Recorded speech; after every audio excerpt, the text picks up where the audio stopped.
It actually, Clive, came about in a similar way to most other customers. We were contacted by a member of the Royal Estates, and they said they had a need for a product, and we went through the same sales process and same technical survey process that we go through with every other customer. So it was actually quite normal. So nothing very special or exciting.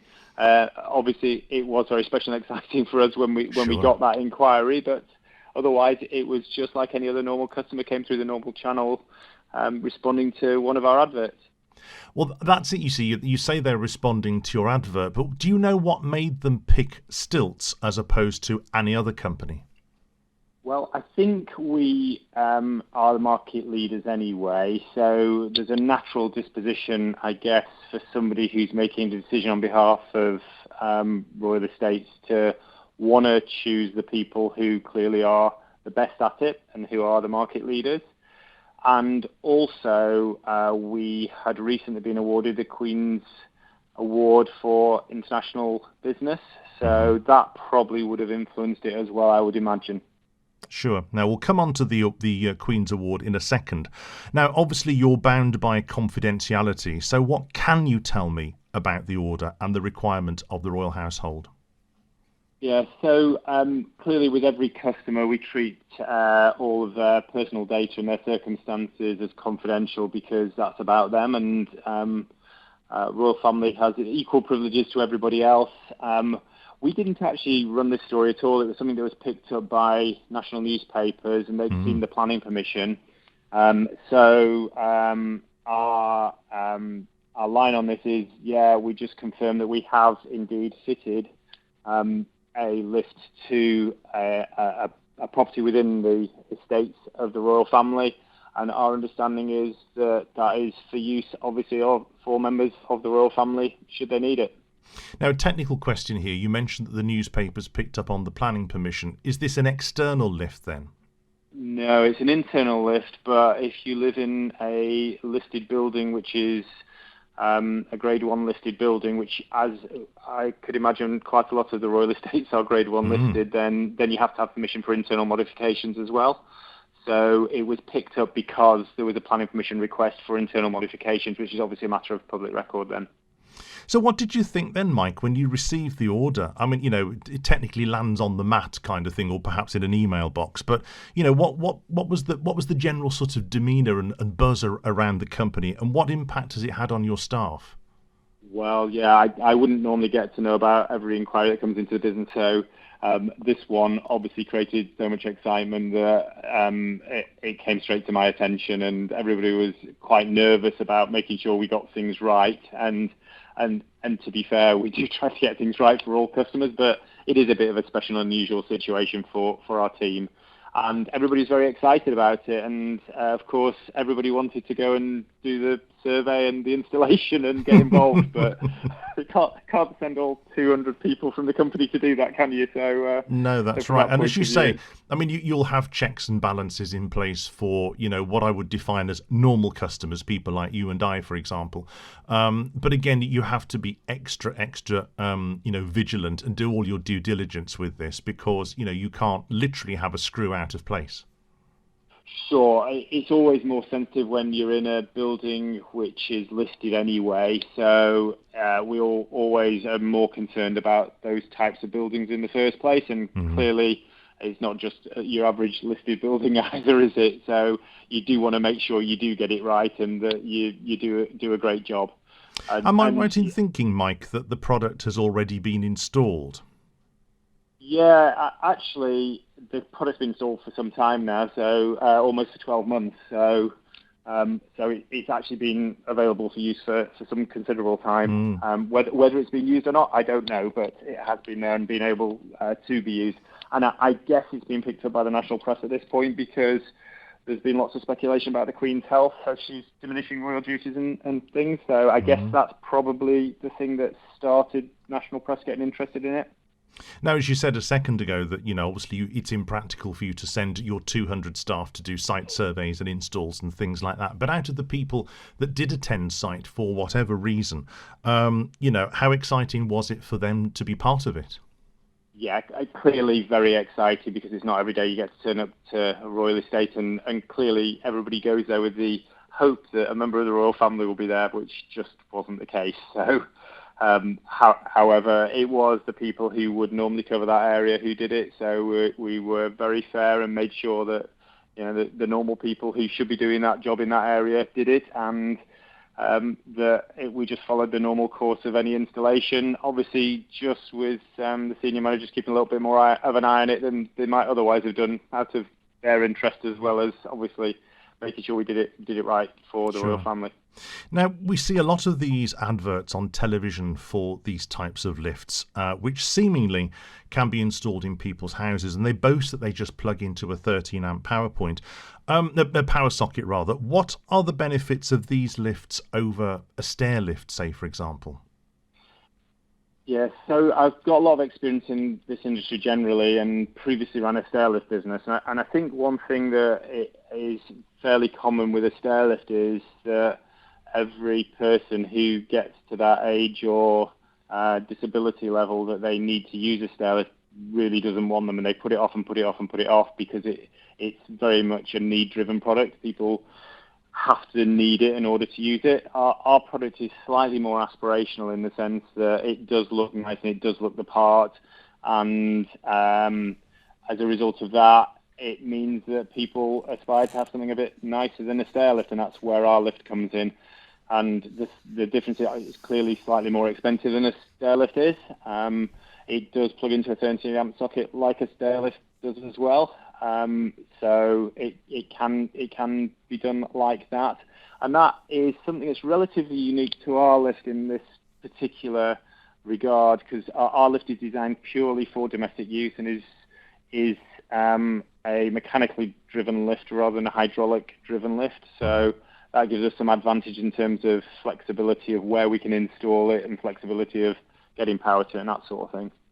Should there be a power cut? I know they're rare these days, but should somebody be using the lift and there's a power cut, are they stuck mid-flow, or what provisions does the equipment have to return them to one floor or the other? Yeah, so there's a battery backup within the lift. So if the power did fail on the way up or the way down, then the battery backup simply allows you to return to the ground floor. So you can go down but not up, which returns you to the ground floor, gets you into a safe place, and then you wait for the power to come on.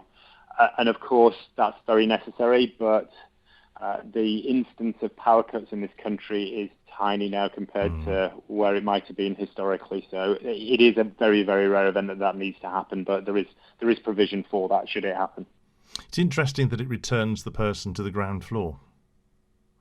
Yeah, and that's just a default position really for us, because it ensures that there is always enough battery to travel in a downward direction to power the electronics to get down. If you were allowing some of the option to go up, it might be the battery isn't strong enough to do that if it had been in place for some considerable time. So it's just a safety precaution really to make sure. Yeah, and I guess gravity takes over. It helps certainly, yes. Yeah. How much disruption, Mike, does it cause to install one of these in somebody's house? As I say, we see them on television, and they're clearly, for an advert, they're installed invariably in a television studio. But to put one in somebody's house, how much disruption are we talking, and a length of time for install? So it's actually a relatively simple process, and a typical installation for the lift itself is anywhere between 4 and 10 hours for the actual lift. Oh gosh, not long then. Yeah, no, for the lift itself, no. But the complicated bit is creating the hole in the ceiling if we are going through a ceiling. So our lift can fit into a stair void, for example, if the gap between the stairs is big enough. So you might not always have to do structural works to the house, but normally we will be fitting it through a hole in the ceiling. It's a preparation of the hole in the ceiling and forming that aperture that actually takes the time. So typically it's a 3 or 4 day job for a straightforward installation.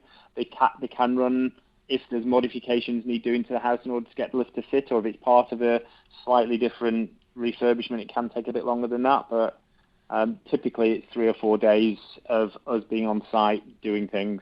And we very carefully prepare for it. So we have a technical surveyor comes and does a full technical survey of the property to make sure that the structure of the property is going to be good enough afterwards as well.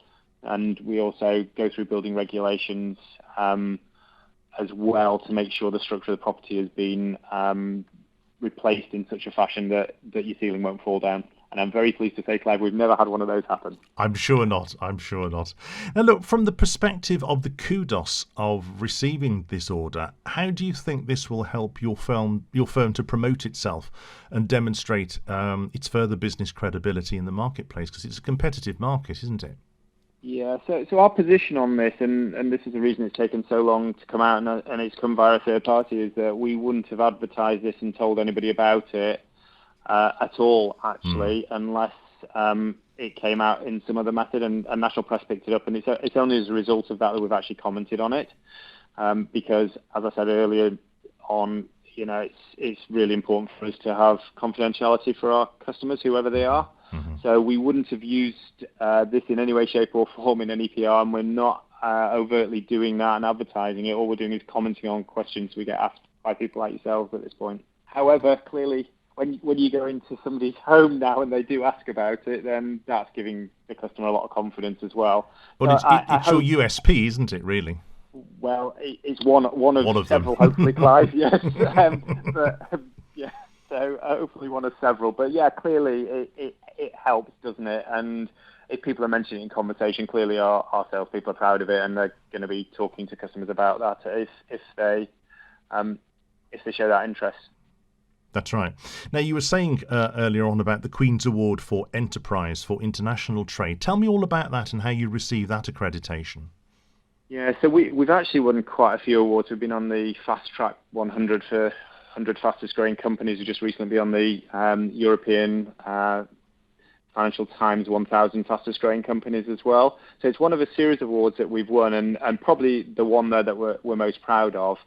And what it's given for is people who've managed to do a large amount of exporting and to grow their export business at a rate, and obviously to do that in more than one other country. And our volume now is about 75% outside the UK, with the USA being a big market for us, but also Germany, France, growing in Spain and Italy, Australia, as far afield as New Zealand as well, and Philippines and some African countries as well. So we export to about 35 countries, mainly focused in Europe and the US, but also, as I said, some Asian countries and African countries as well.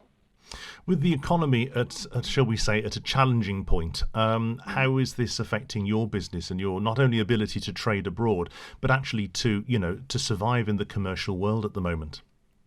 Yeah, so it's creating a challenge in terms of costs with the inflationary pressures that we've got on building goods and on materials, obviously, for building lifts as well. So it's creating some inflationary pressures, and we are absorbing quite a bit of that as we've gone along. And our prices have crept up a little bit and probably will go up further again over the course of the next 6 to 12 months as we see where all that lands and what's happening. In terms of our growth, it's just really hard to see because we are growing incredibly quickly. So we grew at something like 35% last year, and it's really hard to see the effect of the economy on that when you're growing at that sort of speed. So if we were to grow at 25% this year, is that just naturally growth coming off, or is that the economy? So it's difficult for me to sit here and say it's made a big difference right now, but it clearly is going to put price pressure on. Unfortunately, that does mean we'll have to pass some of that price increase on to our customers. Now, you started trading in 2010, so 12 years ago. So you're a relatively young company compared with other companies, but you're clearly very well established. What do you put your success so far down to? Yeah, so I think if I was to just pick 2 or 3 points, the first one would be that the product is very, very different to anything else that is in the marketplace. It is unique in the way that it operates. It's unique in the fact that it's self-supporting. It doesn't need to be next to a wall, and it can fit in a very flexible number of places within people's homes. So that gives us the opportunity to make sure that in most cases we can fit a lift in whatever house it is that you happen to live in. So I think the product is a lot of it. The next bit is we are incredibly good at getting the message out there about our products. So it's all right having a great product, but if nobody knows about it, then clearly not going to find you. So our digital marketing is fantastic. We spend an awful lot of money on awareness in press and TV in the UK and the USA, and increasingly now digital marketing across Europe as well. So the awareness and the presence is also very important. And finally, we are, we believe, really good at trying to focus on looking after our customers, and the customer service bit is also very, very important. So, for example, if we have a lift breakdown, which they occasionally do, and it is relatively rare, but they do, then our service is a same-day repair. So we do try to get to lift same day, and 95% of the time we get to a lift same day as it's broken down. So that level of service is really also key, because if you fit lifts and get a bad reputation, then new people don't then want to buy your lifts. But looking after existing customers and making sure the journey of the customer through the installation process is also simple and easy for them has made a big difference too. Where can we find out more information, Mike? Really simply, stiltz.co.uk, and Stiltz is STILTZ. It's like a pair of stilts, because that's what the product effectively stands on, with a Z though rather than an S. So stiltz.co.uk. Mike Lord, CEO of Stiltz Lifts, thank you very much indeed. Thank you. It's been a pleasure, and thanks very much for the opportunity to talk to you.